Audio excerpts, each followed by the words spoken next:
¿Qué tal, amigos y amigas de Psicología Cotidiana y Espiritual? Susi Villar en una nueva entrega. Yo soy psicóloga, terapeuta corporal y bueno, estuve muy ocupada estos días por suerte porque eh, ya acá en la Argentina empezamos a movernos de otra manera, estamos saliendo de tantas restricciones y entonces, bueno, la gente empezó a reclamarme más efectivamente, ¿no? Eh, Estuve pensando que mi exigencia por hacer buenos videos, eh, nunca les había contado cómo trabajo. Y quizás esa sea una forma muy interesante de aprender distintas cosas, porque a veces los psicólogos estamos como primero mal vistos con respecto a que mucha escuela psicoanalítica ha hecho que la gente se asustara con la psicología, porque consideran que uno va al psicólogo y el psicólogo no le habla, hace y eso a mucha gente no le gusta. Se siente eh, no entendida, no escuchada, necesita una devolución. Bueno, la psicología cambió muchísimo y más en los últimos años. Entonces, mucha gente se ha quedado con este mito de que los psicólogos no contestan, ¿no? Por un lado. Por otro lado, hace unos días estaba viendo un artículo muy interesante que decía que como en Estados Unidos tienen pocos psicólogos, iban a empezar a implementar robots, porque total, con todas las técnicas de terapia cognitiva, se iba a hacer la terapia así. Cosa que no me parece para nada, porque un robot no tiene empatía, no tiene compasión, no tiene humanidad. Entonces eso es lo que le falta a una terapia ejercida por un robot, por un lado. Por otro lado, también veía una youtuber, una señora muy amorosa, que cocina, que recomendaba, en vez de ir al psicólogo, hablar con un amigo, como si fuera exactamente lo mismo. Bueno, tampoco, señora, no. El psicólogo estudia, analiza, investiga con una cantidad de conocimientos que ha adquirido durante mucho tiempo, como los médicos, como los abogados, como todas las profesiones que necesitan de un exhaustivo estudio. Entonces, si bien es fantástico hablar con los amigos, porque es genial, los amigos proyectan, cosa que el psicólogo no. El psicólogo aparte tiene su propia terapia para tratar de ser lo más imparcial posible, tiene técnicas, tiene un montón de conocimientos. Entonces, está buenísimo hablar con los amigos, pero no es lo mismo que hablar con un psicólogo. ¿Y por qué? Bueno, ahora les voy a contar por qué. En los ataques de pánico, en los trastornos de ansiedad, se emplean determinadas técnicas o pasos, digamos, ¿no? Por ejemplo, bien, llega la persona, cuenta su historia y no nos metemos mucho con su infancia, con su familia de base. Analizamos algunas cosas, pero en la terapia cognitiva lo que se da mayor investigación en la parte mental, cognitivo es por eso, cómo introduce la información el cerebro en uno, el sistema de creencias. Entonces, lo que nosotros investigamos, por ejemplo, es qué nos decimos cuando nos decimos, cómo nos desvalorizamos, cuáles son nuestros pensamientos catastróficos, nuestros pensamientos automáticos. O sea, eso va siendo toda una investigación que lleva mucho tiempo, ¿no? Por eso es 1 hora por semana.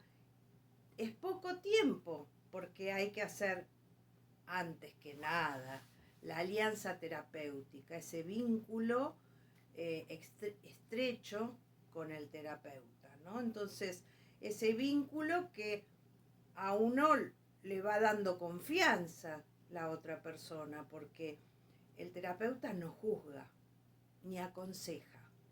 Si bien yo en este canal de YouTube he puesto consejos para la pandemia, bueno, porque transformar la psicología a un canal de YouTube es muy difícil, entonces yo trataba de dar alicientes, una visión optimista de todo lo que estaba pasando, porque me parecía que por muchas cosas que yo sé y que me interesan, como es la espiritualidad, que estábamos pasando por un momento difícil, pero que no convenía que nos deprimiéramos o que nos sintiéramos muy mal anímicamente. Entonces yo lo que trataba era de, y en varios videos puse consejos, pero no es porque los psicólogos aconsejemos, nada más cerrado. Lo que uno ayuda es a un crecimiento personal, que el que va a decidir es el paciente sobre su vida.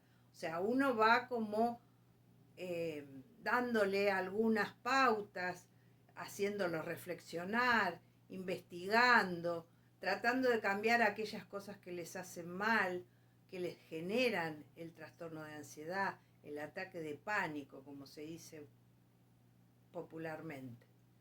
Entonces, estábamos en, primero, la alianza terapéutica, después identificar los pensamientos catastróficos, los pensamientos automáticos, las desvalorizaciones.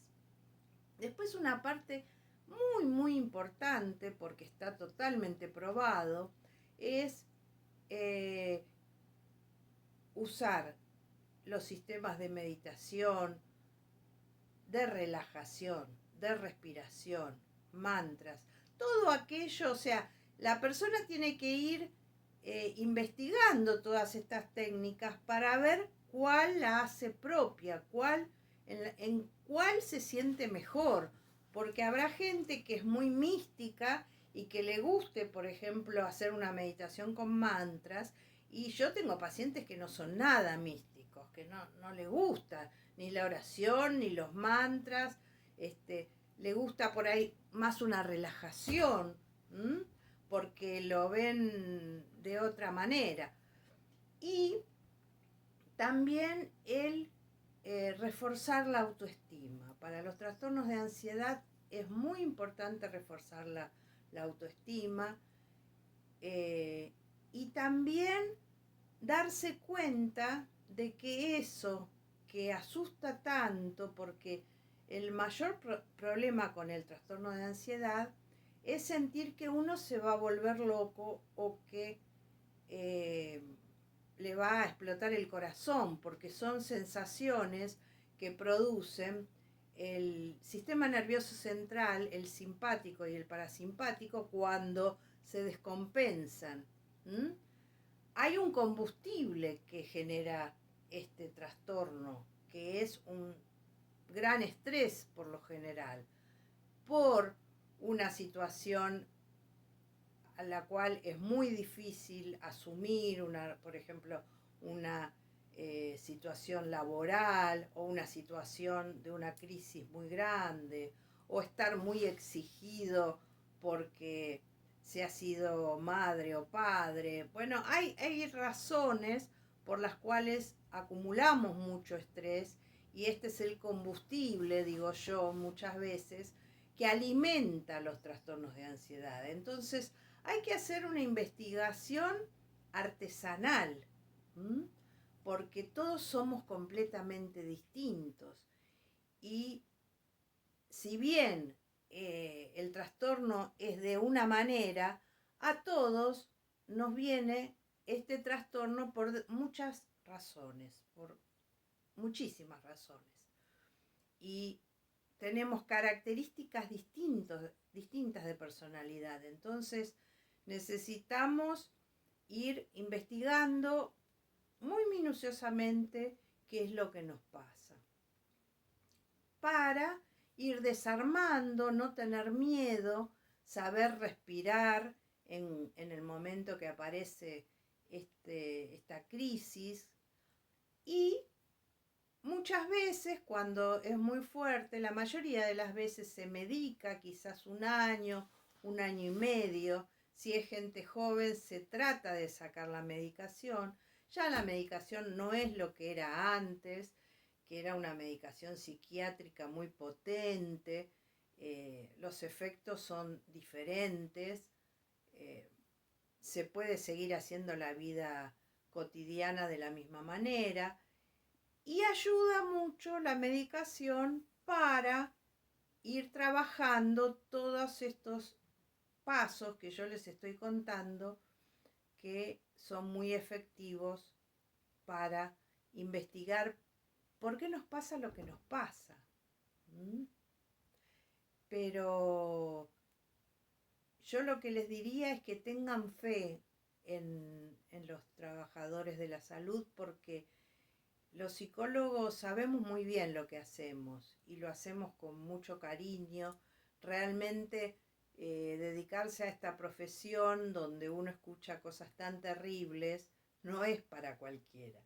Entonces, si lo hacemos es porque realmente lo sentimos de corazón.